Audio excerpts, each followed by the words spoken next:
دوستو آج ہم ایک ایسے درد پر بات کریں گے جو اکثر ہماری نوجوان نسل کے سینے میں دفن ہوتا ہے۔ وہ درد جو کسی خواہش کو مارنے سے پیدا ہوتا ہے۔ کیا کبھی آپ نے سوچا ہے کہ اللہ ہمیں ایسی کشمکش میں کیوں ڈالتا ہے؟ کیوں ایسا ہوتا ہے کہ جس چیز کو ہمارا دل سب سے زیادہ چاہتا ہے وہی چیز ہمارے رب کے حکم کے خلاف ہوتی ہے؟ یہ بے چینی، یہ آنسو اور یہ دل کا ٹوٹنا فضول نہیں ہوتا۔ آج کی گفتگو ان لوگوں کے لیے ہے جو اپنی خواہش کو اللہ کی رضا پر قربان کر چکے ہیں، یا وہ جو اس راستے پر قدم رکھنے کی ہمت جمع کر رہے ہیں۔ دوستو یاد رکھیے، جب آپ اللہ کے لیے کسی گناہ کو چھوڑتے ہیں نا، تو وہ محض ایک چھوڑنا نہیں ہوتا، بلکہ وہ ایک آپ کی عظمت کی دلیل ہوتا ہے۔ آپ کا نفس کہتا ہے کہ کر لو، اور معاشرہ بھی کہہ رہا ہوتا ہے کہ سب کر رہے ہیں تم بھی کر لو، لیکن آپ کا ایمان پکارتا ہے کہ میرا رب دیکھ رہا ہے۔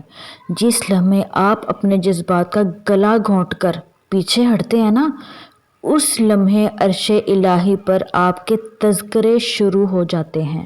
اللہ تعالیٰ کو نا اپنے بندے کی اس ادا کی بہت خوشی ہوتی ہے، اور وہ اس ادا کو بہت پسند کرتا ہے۔ جو لذت کے دروازے پر کھڑا ہو کر صرف اس کے ڈر سے واپس مڑ جاتا ہے نا، وہ اللہ کو بہت پسند آتا ہے کہ اس کے پاس موقع تھا، لیکن اس نے صرف اور صرف میرے لیے یہ موقع چھوڑا۔ یہ آپ کی زندگی کا سب سے بڑا امتحان ہوتا ہے، اور یہی آپ کی کامیابی کی سب سے بڑی بنیاد بھی ہوتا ہے۔ رسول اللہ صلی اللہ علیہ وآلہ وسلم کی وہ حدیث اپنے دل پر لکھ لیں کہ جس نے اللہ کے لیے کوئی چیز چھوڑی، اللہ اس سے بہتر اسے عطا فرمائے گا۔ اکثر لوگ پوچھتے ہیں کہ بہتر کیا ہے؟ بہتر سے کیا مراد ہے؟ بہتر کا مطلب صرف یہ نہیں ہے کہ آپ کو وہی چیز دوبارہ مل جائے گی، بلکہ بہتر کا مطلب یہ ہے کہ اللہ آپ کو وہ چیز دے گا جو آپ کی روح کے لیے سکون بنے، جس کا کبھی آپ نے سوچا بھی نہیں ہوگا۔ اللہ آپ کو ایسا حلال ساتھی دے گا نا جو آپ کی آنکھوں کی ٹھنڈک بنے گا، جو آپ کے ایمان کو مکمل کرے گا۔ اگر آپ نے ناجائز کمائی چھوڑی ہے نا، تو اللہ آپ کے رزق میں وہ برکت ڈالے گا جو کبھی حرام کے راستے میں نہیں آ سکتی۔ اللہ آپ کو غنی کر دے گا اس حلال کے راستے سے۔ اللہ کبھی قرض نہیں رکھتا دوستو، یاد رکھیے گا۔ اگر آج آپ نے اس کے لیے کوئی چیز چھوڑی ہے نا، تو وہ کبھی بھی آپ کا قرض نہیں رکھے گا۔ وہ تو اتنا رحیم ہے کہ وہ پہلی سی چیز کو زیادہ بڑھا کر دے دے گا۔ وہ اتنا بہتر کر کے دے دے گا نا کہ پہلی والی چیز آپ کے ذہن میں بھی نہیں رہے گی، آپ بھول جاؤ گے پہلی والی چیز کو۔ وہ بادشاہوں کا بادشاہ ہے، وہ بے حساب دیتا ہے۔ اب ایک سوال یہ بھی لوگوں میں آتا ہے کہ اللہ نے وہ چیز مجھے کیوں نہیں دی؟ دیکھیں، ہمیں اس وقت نہیں پتا ہوتا کہ اس چیز کے پیچھے کتنے فتنے چھپے ہیں، یا کتنے نقصان چھپے ہیں۔ شاید وہ رشتہ آپ کی دنیا اور آخرت دونوں کو برباد کر دیتا۔ شاید وہ گناہ آپ کو اللہ سے اتنا دور کر دیتا کہ پھر واپسی کا راستہ ہی نہ ملتا۔ شاید وہ آپ کے لیے اتنا برا ہوتا کہ آپ اس کو سہ ہی نہ پاتے۔ وہ جو آپ کو مرحومی لگ رہی تھی، دراصل وہ اللہ کی حفاظت تھی۔ دوستو اللہ تعالیٰ فرماتا ہے کہ تم جس چیز کو ناپسند کرتے ہو، حالانکہ وہ تمہارے لیے بہتر ہے۔ یعنی اللہ آپ کو وہ چیز عطا کرے گا جو تمہارے لیے بہتر ہوگی، لیکن تمہیں اب بھی وہ لگ رہا ہے کہ جیسے وہ تمہارے لیے بہتر نہیں ہے۔ اللہ تمہیں وہ بہتر بنا کر عطا کرے گا۔ اللہ آپ کے لیے وہ چیز بنا رہا ہے جو آپ کے معیار کے مطابق ہے، بلکہ آپ کی شان کے مطابق ہے۔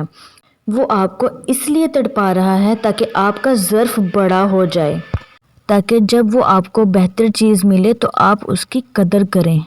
دوستو آج کا دور سوشل میڈیا اور سستی لذتوں کا دور ہے۔ انسان کے لیے گناہ کرنا بہت آسان ہو گیا ہے، لیکن یاد رکھیے جتنا بڑا فتنہ ہوگا اسے چھوڑنے کا اجر بھی اتنا ہی بڑا ملے گا۔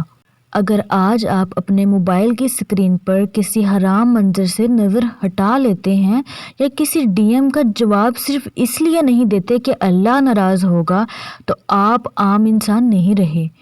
آپ کو بہت مبارک ہو، آپ اللہ کے ولی بننے کے راستے پر چل پڑے ہیں۔ اللہ آپ کے اس صبر کو دیکھ رہا ہے جو آپ تنہائی میں کرتے ہیں۔ جو سکون آپ گناہ میں ڈھونڈ رہے ہیں وہ صرف ایک زہر ہے جو صرف اوپر سے میٹھا ہے اور اندر سے اتنا ہی کڑوا۔ اصلی مٹھاس ایمان کی ہے جو صرف پاکیزگی میں ملتی ہے۔ میرے دوستو، ہمت مت ہاریں۔ یہ مشکل ضرور ہے لیکن ناممکن نہیں ہے۔ اللہ پر بھروسہ رکھیں جیسا حضرت ابراہیم علیہ السلام نے آگ میں گرتے وقت کیا تھا۔ اپنے دل سے کہیں جو اللہ کا ہو گیا اللہ اس کا ہو گیا۔ اگر آپ آج خالی ہاتھ ہیں تو خوش ہو جائیں کیونکہ اب ان ہاتھوں میں اللہ اپنی نعمتیں بھرنے والا ہے۔ دعا کریں، اے اللہ جو میں نے تیرے لیے چھوڑا ہے اس پر مجھے صبر دے اور جو تو میرے لیے بہتر سمجھتا ہے وہ مجھے عطا فرما۔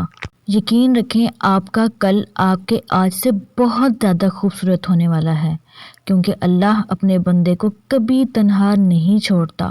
دوستو، اپنے نفس پر قابو رکھیے اور اپنے دل کو مضبوط رکھیے اور یقین رکھیں کہ آپ کے لیے خوشخبری کے دروازے بہت جلد کھلنے والے ہیں کیونکہ آپ نے اپنے آپ کو سنبھالا ہے۔ آپ کو اللہ وہ عطا کرے گا جو آپ کو خوش کر دے گا کیونکہ اللہ کے لیے چھوڑی گئی خراب چیز آپ کو صحیح کی طرف لے کر جائے گی۔ وہ بہت رحیم ہے، وہ بہت رحم کرنے والا ہے اور بہت عطا کرنے والا ہے۔ وہ آپ کو ایسی چیز عطا کرے گا جو آپ کو چھوڑی ہوئی چیز سے زیادہ بہت خوش کرے گا، بہت سکون دے گا۔ اگر آپ کو میری ویڈیو پسند آئی ہو تو میرے چینل کو سبسکرائب کریں ایسی مزید ویڈیوز دیکھنے کے لیے۔ شکریہ۔